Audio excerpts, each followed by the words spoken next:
The Rock's WWE return plan, the best and worst of WWE Raw, real reason why Samantha Irvin suddenly left the WWE, The Undertaker's WWE return confirmed, a huge blunder in Liv Morgan, and Dominik Mysterio's Raw segment uncovers a big issue. Triple H's regime accused of being too greedy. A WWE Hall of Famer is leaving the company after only 10 months. Why Jey Uso lost his WWE Intercontinental Championship on Raw. Solo Sikoa saved Jey Uso on Raw. Let's dive right in.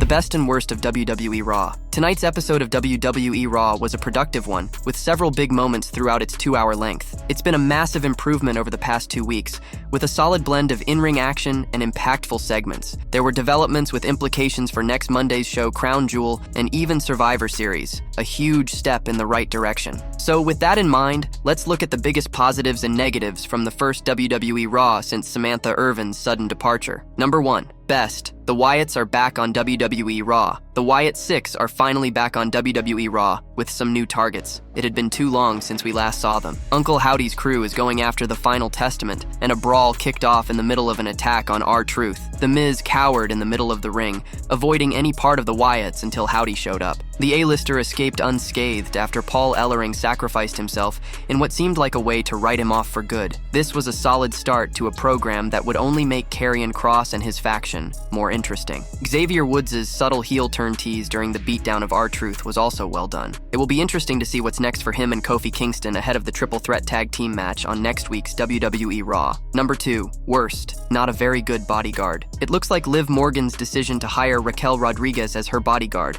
has been a flop. There's no other way to put it after seeing how Rhea Ripley has broached her every week on WWE Raw. Raquel isn't doing her job at all. Mommy did so again tonight, easily taking care of Rodriguez before getting to Morgan. Ripley got the better of the Women's World Champion again until Dominik Mysterio stopped a riptide attempt. It was the exact same spot from over 2 months ago. Please, let this rivalry end soon. Hopefully, Liv Morgan's interactions with Sky on WWE Raw lead to a title feud between the two. Number 3. Best. A show-long brawl. The issue between Seth Rollins and Bronson Reed was one of the best things on WWE Raw. The two began brawling as soon as the show kicked off, as multiple security guards got flung all over the place. Rollins avoided what would have been a catastrophic tsunami through the announce table before he and Reed continued their fight backstage. Every time one of them went to Adam Pearce to talk about it, the other would come out of nowhere. This is the kind of carnage that makes WWE Raw such a fun show. It eventually led to Pearce snapping and booking Seth Rollins versus Bronson Reed for Crown Jewel. The entire brawl was a fun way to get to that stage. Number 4. Best and worst. Reunion incoming, but at what cost? WWE Raw ended with a huge title change,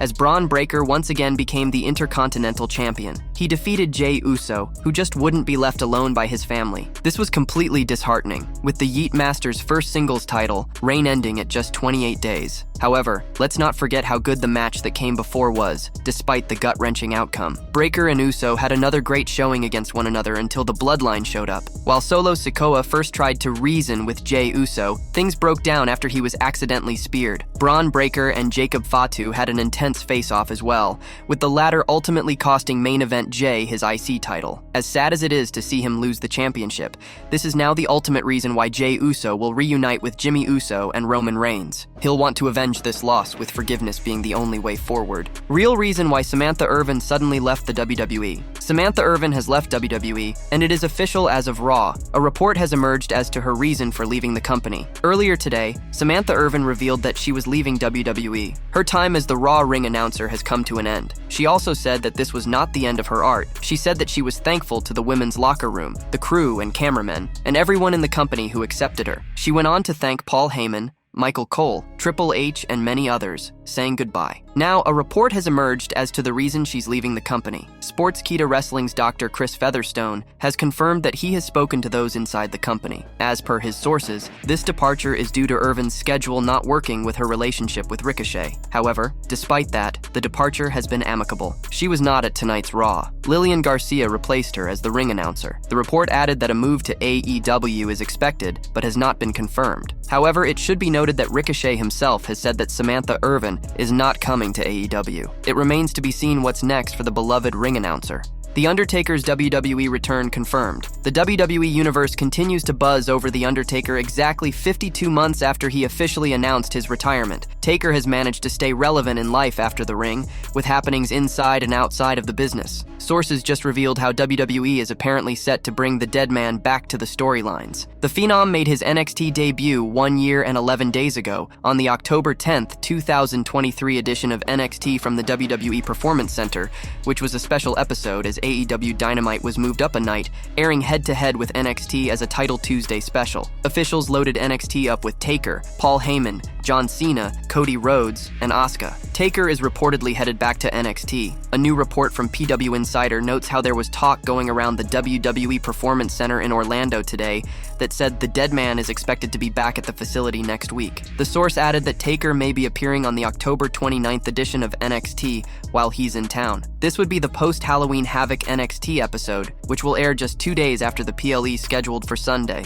October 27th. It wasn't clear what the Last Outlaw might be doing or who he is expected to work with if he returns to NXT. Taker's surprise NXT debut last year came after Carmelo Hayes, with John Cena, defeated Braun Breaker with Paul Heyman. After the match, Breaker assaulted the winner until Undertaker rode out on his motorcycle and took the mic. Taker admitted he's been watching Braun for a while and knows one day he will be a special talent, but not today. Taker then decked the second-generation superstar and finished him with a chokeslam. The show ended after the Texas native delivered a quick promo at Breaker, then celebrated with Hayes. A huge blunder in Liv Morgan and Dominik Mysterio's Raw segment uncovers a big issue. Multiple storylines received a push on the latest episode of Monday Night Raw. However, WWE's apparent inability to get heat on their heels might be a problem, according to wrestling veteran Vince Russo. The angle involving Rhea Ripley and the Judgment Day moved along on Raw as Mommy once again got the better of Liv Morgan, Raquel Rodriguez, and Dominik Mysterio. While speaking on Sportskeeda Wrestling's Legion of Raw podcast, Vince Russo admitted that he was not pleased to see WWE book the trio run away from Ripley. The former WWE head writer felt it was a mistake from the company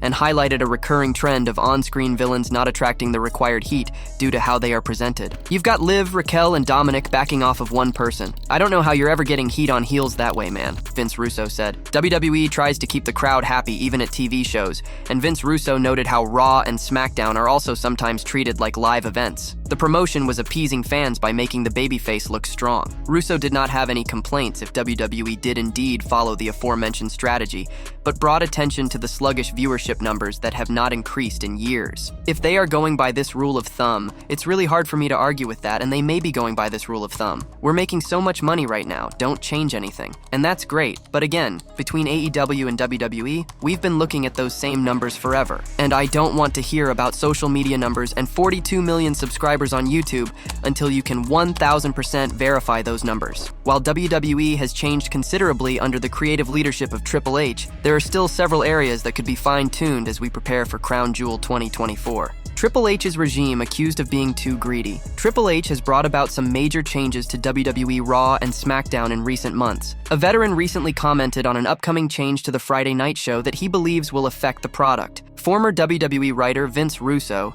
is one of the best critics when it comes to the world of sports entertainment. The veteran recently appeared on Sportskeeda Wrestling's The Coach and Bro Wrestling Show on Backstage Pass, where he was informed about a major change coming to SmackDown. The host, Jonathan Coachman, reported that SmackDown will move to a 3-hour format on the USA Network in January 2025. The change will help the network recover from losing the Raw brand to Netflix in 2025. Vince Russo commented on the upcoming change under Triple H's rule. He noted that the company was running after money instead of improving the product. It's all about greed. It's not about the quality of the show, and it's all about greed. And the reality of the situation is that they be their product when they took that 3rd hour of Monday Night Raw, Vince said. He noted that Triple H's management was looking to simply provide more content without aiming to expand the fan base. This kept the shows in limbo and restricted them from delivering top-notch episodes. Didn't learn anything from that because you've got that built-in audience of 1.5 or 1.7 that if you put a test pattern on Monday night or Friday night, they're going to watch it. They're not growing the audience. It's the same people watching it every week, but it's all about the almighty dollar, Vince said. They did major damage to the product when they went to 3 hours. Friday Night SmackDown has remained a 2-hour show for a long time. It will be interesting to see what Triple H has to offer when it moves to a 3-hour format. USA Network is preparing for life after WWE Raw as 2024 ends. The show will move to Netflix in January 2025, where it could become a big hit. The USA Network moved Raw to a 2-hour format this month. The show will continue with the same runtime until the end of 2024. Meanwhile, Netflix has not confirmed the show's runtime. It will be a challenge for Triple H and his men to deliver more valuable content on the SmackDown brand in 2025. Many WWE superstars could jump to the brand in 2025 to give the creative team a larger talent pool. A WWE Hall of Famer is leaving the company after only 10 months. The latest episode of Monday Night Raw was packed with action and thriller as it delved into several intriguing storylines. However, it also shed light on the future direction of the superstars and feuds on the roster. Amid the action-packed drama, the company may have also dropped a major hint about the potential departure of a WWE Hall of Famer who returned in January this year. The veteran who could be poised to leave the company is Paul Ellering. The speculation arose in light of the recent incident on the Red brand. On the latest episode of Raw, the 71-year-old fell prey to Uncle Howdy's mayhem as the latter wrapped him in his mandible claw. This was the first time Ellering was seen getting physically involved since his return to WWE. This seems to be a major indication that the company may have run that angle on Monday Night Raw to write him off television. The possibility of Paul Ellering's exit from WWE television is relatively high. His involvement with the Final Testament has failed to gain traction, and the veteran's presence did not provide the expected boost to Karrion Kross and AOP. Moreover, Ellering couldn't steer the faction in a new direction, and his involvement with the group has arguably been preposterous. Therefore, the Hall of Famer suffering Uncle Howdy's carnage on this week's Monday Night Raw seems to be the harbinger of his potential exit from the Final Testament. However, this is merely speculation at this point, and it has been looming on the horizon. It remains to be seen whether WWE actually removes Paul Ellering from television after 10 months of his return. The Final Testament has officially become the new prey of the Wyatt Six, as the sinister faction has cast its ominous shadow over the group this week. Uncle Howdy taking out Paul Ellering upon his return seemingly marked the veteran's departure from the ongoing storyline. However, Ellering's potential exit from the Final Testament could lead to the addition of a new member. The Miz could join forces with Karrion Kross and Authors of Pain against the Wyatt Six on Raw, as the A-lister seems to be on the sinister faction's radar as well. Uncle Howdy appears to have a problem with both the Miz and the Final Testament after what transpired in recent weeks. For weeks, Howdy apparently tried to warn the former WWE champion not to go down the path of treachery, but the latter did not heed the subtle warnings. Therefore, The Miz is expected to join Karrion Kross's faction momentarily to fight against the Wyatt Six on Monday Night Raw. This may eventually lead to faction warfare.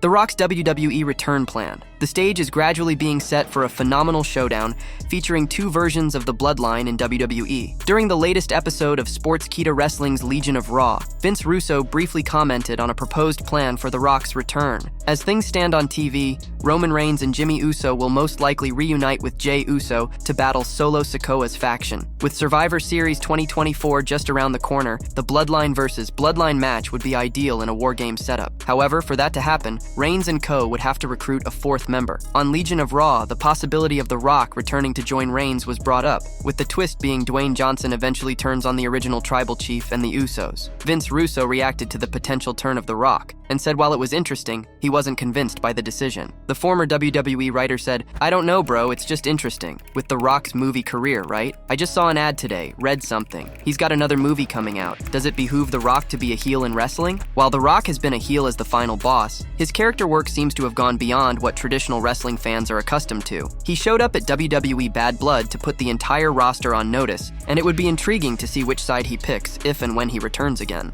Solo Sikoa saved Jey Uso on Raw. Jey Uso has made it clear that he wants nothing to do with the Bloodline after last week's SmackDown. While Solo Sikoa was present on WWE Raw this week, it appeared that he actually intended to help Jey Uso in retaining his championship. There was a moment where Uso was unsure and let it distract him, but he ended up attacking Tonga Loa and Tama Tonga, not appreciating their presence during his title match. He was going to win the match, but a distraction by the Bloodline meant the referee did not count the 3. In the end, he lost the championship and has every reason to blame the Bloodline for it. However, there was a moment after the appearance when Solo Sikoa actually sacrificed himself to save Jey Uso. Braun Breaker attempted to hit the Yeet Master with a spear, but Sikoa pushed Jey out of the way and took the spear himself, almost getting knocked out in the process. Despite this, in the end, it was Bloodline's interference that cost Uso the title. It remains to be seen how the 39-year-old star responds to this, but it seems to increase the chances that he works with his twin brother, Jimmy Uso, and Roman Reigns. Why Jey Uso lost his WWE Intercontinental Championship on Raw. In the recent episode of WWE Raw, Jey Uso's Intercontinental Championship reign came to an end when Braun Breaker dethroned him as champion. This occurred during the main event of the Red brand, where the Yeet Master was distracted and attacked by Bloodline 2.0. This allowed Braun to capitalize and pin the Samoan twin. Let's focus on 4 potential reasons why Jey Uso lost his IC title on the latest edition of Monday Night Raw. Number 1. WWE potentially wants the Samoan star to return to the Bloodline saga. One of the major reasons behind Jey Uso's loss on the recent Raw could be WWE's plan to have Jey return to the Bloodline saga. Roman Reigns has already initiated a war against Solo Sikoa and is lacking numbers on his side, even with Jimmy Uso. Ever since Reigns returned, it was evident that a Bloodline civil war would unfold between the new Bloodline and the original Bloodline. WWE wanting Jey to rejoin the family drama could be a key reason behind his title loss. It wouldn't make sense to have the Intercontinental Championship involved in the Bloodline storyline, where the title holds no relevance. Number 2. Jey was never meant to be a long champion. When the Yeet Master won the Intercontinental Championship, many believed he was never meant to be a long-term champion. Jey Uso's reign lasted only around 28 days,